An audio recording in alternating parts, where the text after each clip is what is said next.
Bonjour à tous, je suis Olivier du blog des carnets d'un quarantenaire curieux. Bienvenue pour cette nouvelle vidéo sur Google Apps Script. Alors voilà quelques temps que je n'avais pas fait de vidéo, j'en suis désolé, car c'est un vrai plaisir à faire, d'autant plus que j'ai eu pas mal de retours positifs sur les vidéos précédentes consacrées à Google Apps Script, et je vous en remercie vivement. Alors j'ai bien l'intention de redoubler d'efforts pour en produire plus, et ça dans les semaines à venir. Donc attendez-vous à en voir apparaître régulièrement les prochaines semaines. Alors, aujourd'hui, je voulais vous parler de la nouvelle interface de Google Apps Script, parce que effectivement, depuis les dernières vidéos que j'avais enregistrées maintenant il y a quelques temps, l'interface de Script Editor a changé. Donc je voulais vous présenter un petit peu ces changements, et surtout je me suis rendu compte que sur les vidéos précédentes, je n'avais pas pris le temps de rentrer dans le détail de l'interface de Script Editor, donc voilà qui sera chose faite. Donc pour accéder à Script Editor, ça c'est le premier changement. Auparavant nous avions le menu Script Editor dans Outils, et nous avions Script Editor quelque part par là. Ce menu a été transféré dans Extensions. Donc on voit ici Apps Script donc, qui apparaît dans le menu Extensions. Donc ça c'est le premier changement qui est apparu. Donc voilà, on retrouve Apps Script ici. Voilà, je clique dessus et on voit la nouvelle interface. Alors pour rappel, l'ancienne interface, pour y accéder, parce que au cas où vous préférez l'ancienne version, vous pouvez y accéder ici en utilisant le lien « Utiliser l'éditeur classique ». Il nous demande pourquoi, on s'en fout. Et voilà, on retrouve ici l'ancien éditeur. Donc on voit qu'il était un petit peu plus austère, un peu moins moderne, donc effectivement la nouvelle version quand même donne un petit coup de neuf. Donc on va revenir sur la nouvelle version de l'éditeur. On voit c'est un peu plus coloré, c'est un peu plus clair à mon goût. Bon après voilà, hein, c'est comme toutes les interfaces, ça dépend de chacun. Mais moi je trouve que cet éditeur a pris un petit coup de jeune. Malgré tout, il est vraiment pas difficile de s'y retrouver, hein. On trouve facilement ces marques. On trouve ici le nom du script que l'on peut changer simplement en cliquant dessous, et puis pour pouvoir le renommer. Donc ça n'a pas changé, c'était déjà ici auparavant. La zone de saisie, même chose, n'a pas beaucoup changé. Les lignes sont numérotées, on retrouve la fonction de base. Là, très peu de changements. Donc toute cette zone ici est consacrée à recevoir, c'est la zone de saisie du code, hein, donc qui est toujours au même endroit. Juste au-dessus de cette zone de saisie de code, on retrouve les fonctions, enfin les boutons les plus utilisés, les raccourcis les plus utilisés, et notamment, bien sûr ici, annuler et répéter, hein. Le fait d'enregistrer un projet quand on a fait des modifications, exécuter la fonction qui sera sélectionnée ici dans la liste déroulante quand il y en a plusieurs, le débogage qui apparaît ici, donc qui est, je ferai peut-être un tuto spécialisé sur le débogage, mais enfin, globalement, on lance notre fonction, on lance notre script, mais grâce à ce bouton débogage, on peut surveiller les erreurs éventuelles de code que l'on aura pu produire, donc on va pouvoir mettre des points d'arrêt dans notre code. Enfin, je reviendrai sur une prochaine vidéo sur ce débogage. Et le journal d'exécution, auparavant il fallait rentrer dans un menu, journal, et puis ce qu'on appelle le logger log quand on code, on l'a vu dans les vidéos précédentes, là on y accède directement ici depuis ce bouton. Le plus gros changement de l'interface se situe ici sur la gauche, avec un menu de 5 items.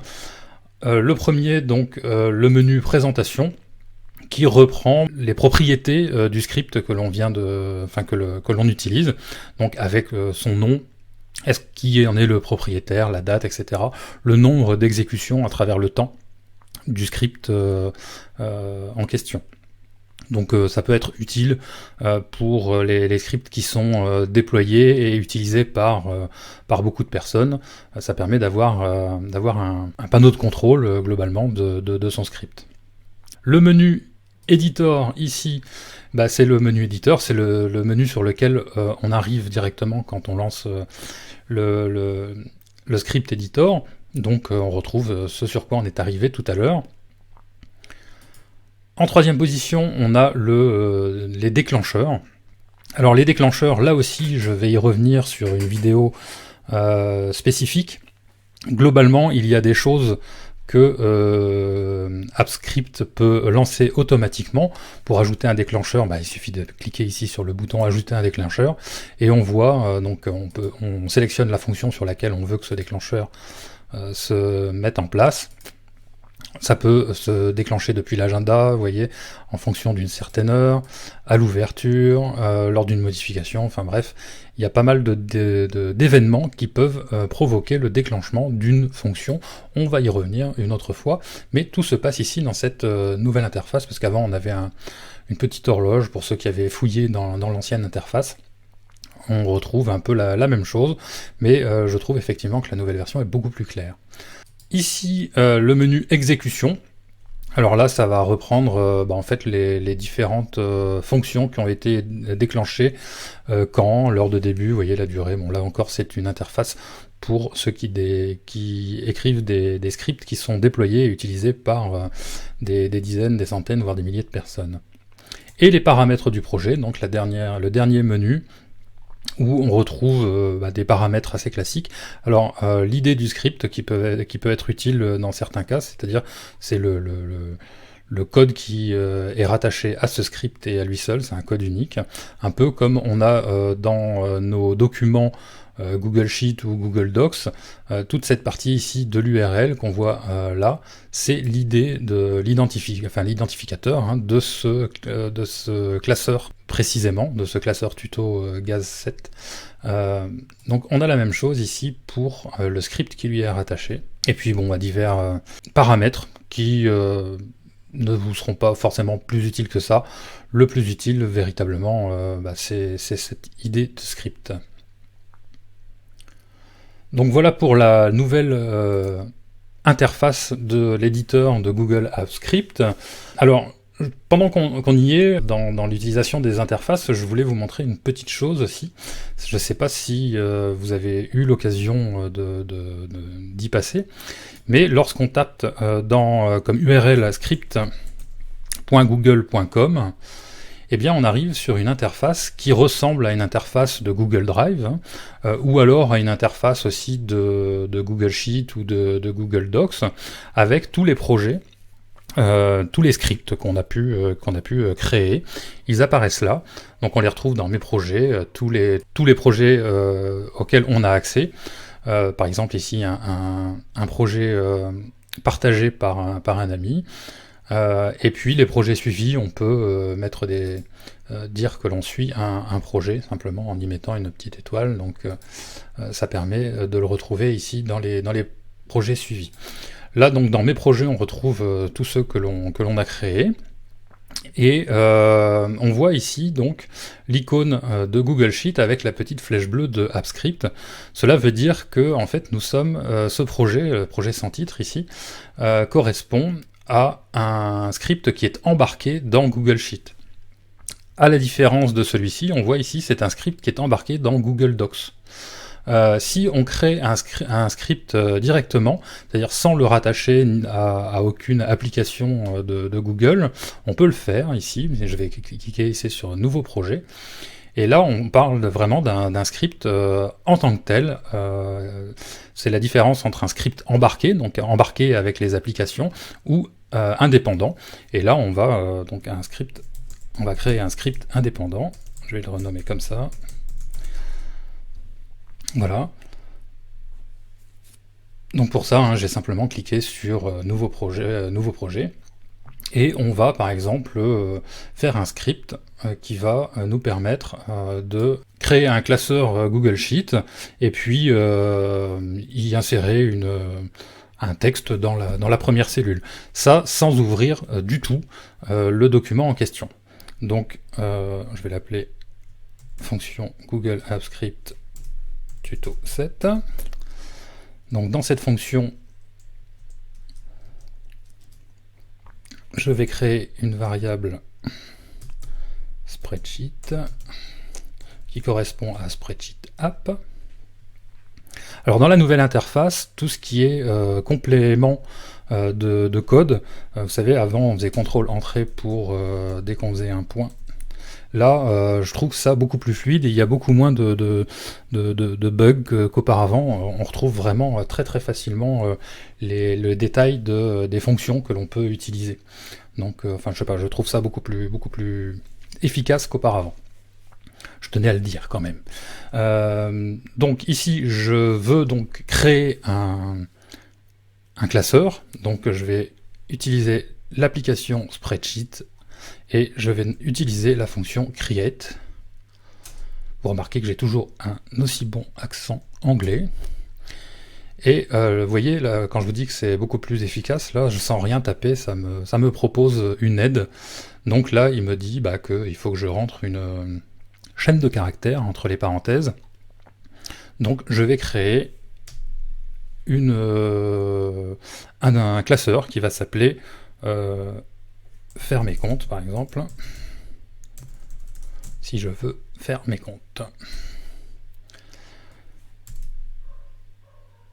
Dans ce classeur, je vais prendre la première feuille de ce classeur qui s'appelle par défaut feuille 1. Hein. Vous voyez, quand on crée quand on ouvre un nouveau document spreadsheet, la première feuille s'appelle feuille 1 de base. Donc là, on va justement prendre cette feuille-là, on va l'appeler donc get sheet by name. Vu qu'on connaît le nom, on va utiliser cette fonction-là. Et entre guillemets, parce qu'il s'agit d'une chaîne de caractères, je vais indiquer feuille, et il vaut mieux que je fasse pas de faute de frappe, feuille 1. Voilà, donc là j'ai bien sélectionné ma feuille dans le document que je crée qui s'appelle faire mes comptes de l'application Spreadsheet App. Donc je vais utiliser cette variable ss donc, qui représente cette feuille 1 de mon classeur faire mes comptes,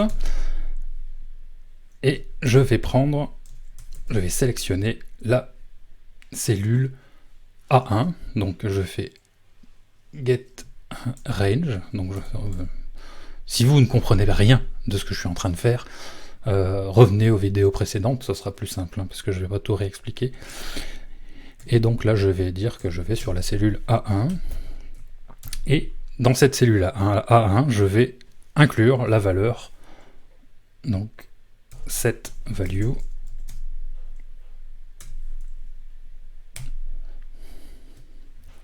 titre de ma feuille par exemple.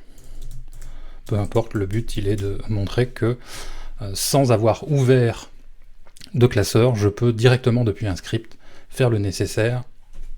Voilà, ça je l'enregistre.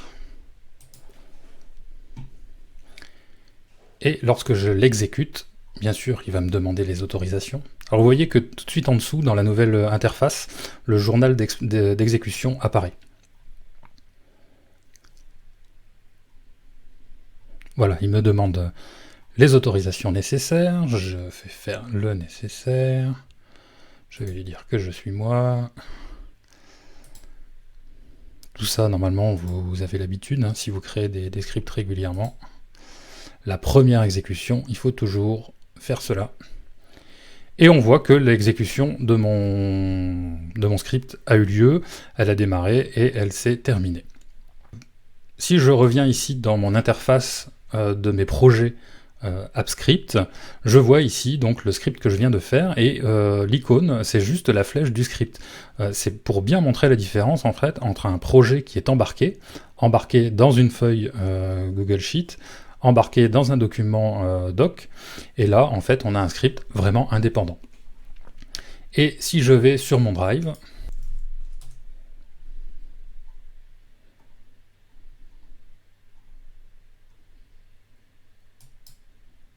je vois que j'ai créé un document qui s'appelle faire mes comptes, qui a été créé maintenant, à l'instant, et si je l'ouvre, je retrouve effectivement ce que j'ai renseigné dans la cellule A1.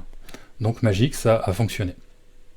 Donc voilà pour cette petite vidéo de reprise sur les nouvelles interfaces de Google Script, celles que l'on déclenche depuis une application ou celle à laquelle on accepte directement en tapant script.google.com. On se retrouve très bientôt pour une nouvelle vidéo où là je vais aborder les fonctions de Google Sheet. Vous savez, les fonctions déjà qui sont préexistantes, comment les utiliser depuis le script et à l'inverse créer notre propre fonction customisée. Quand je parle de fonction, c'est par exemple la fonction somme ou si, les fonctions de base créées dans Google Sheet. On peut les utiliser directement depuis le script, mais aussi on peut en créer nous-mêmes, donc on verra ça dans la prochaine vidéo. Alors à très bientôt, et puis d'ici là, portez-vous bien, ciao.